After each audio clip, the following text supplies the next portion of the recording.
उन्होंने जो गीत बनाए उनमें भी सच्चाई है या नहीं है? उनमें भी सच्चाई।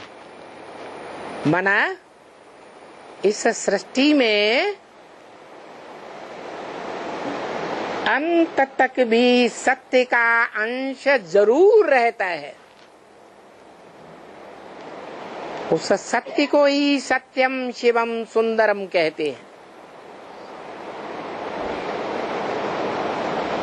और वो सत्य सिर्फ थ्योरी में समझने समझाने सुनने सुनाने का सत्य है या प्रैक्टिकल सत्य है? और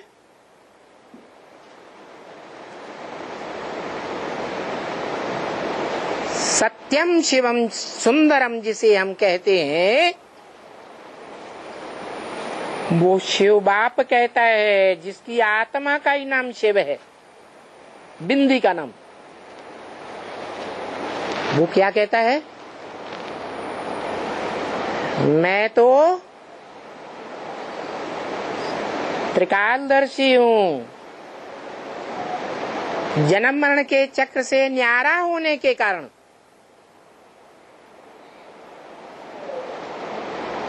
त्रिकालदर्शी सत्य को जानता हूँ, तीनों काल के सत्य को जानता हूँ। इसलिए मैं सत्य तो हूँ। मुझे गाया तो जाता है सत्यम शिवम सुंदरम, लेकिन प्रैक्टिकल में नहीं हूँ।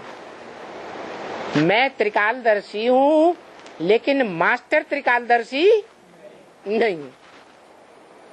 मास्टर त्रिकालदर्शी तुम बच्चे नंबरवार बनते हो क्या? और दुनिया में यही माना जाता है कि परीक्षा जब हो तो थ्योरी में पास और प्रैक्टिकल में फेल, तो क्या माना जाता है? फेल माना जाता है। और थ्योरी में कम नंबर भी आ जाएं, लेकिन प्रैक्टिकल में अव्वल नंबर आए तो उसे ग्रेस मार्क दे करके पास कर दिया जाता है। यही बात आत्माओं का बाप ब्रह्मा के मुख से निकली वेदवाणी में बताते हैं। क्या है? क्या बताते हैं? है? हाँ, जो मुख्य सब्जेक्ट है याद,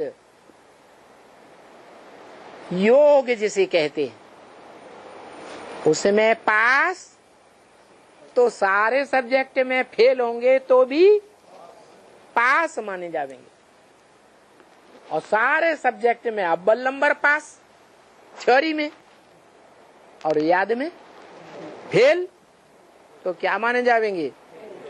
फेल माने जाएंगे।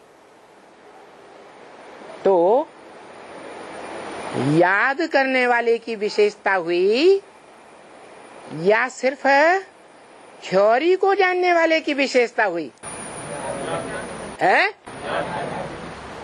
का मतलब शिव बाप जो त्रिकालदर्शी है, सत्य है तीनों कालों में। बाप क्या है? आत्माओं का सत्य है, शिव है, सुंदरम कहा जाता है, लेकिन कहता है कि मैं त्रिकालदर्शी हूं। क्या? लेकिन मास्टर त्रिकालदर्शी नहीं हूं। तो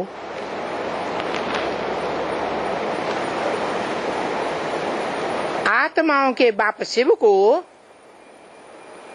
योगी कहें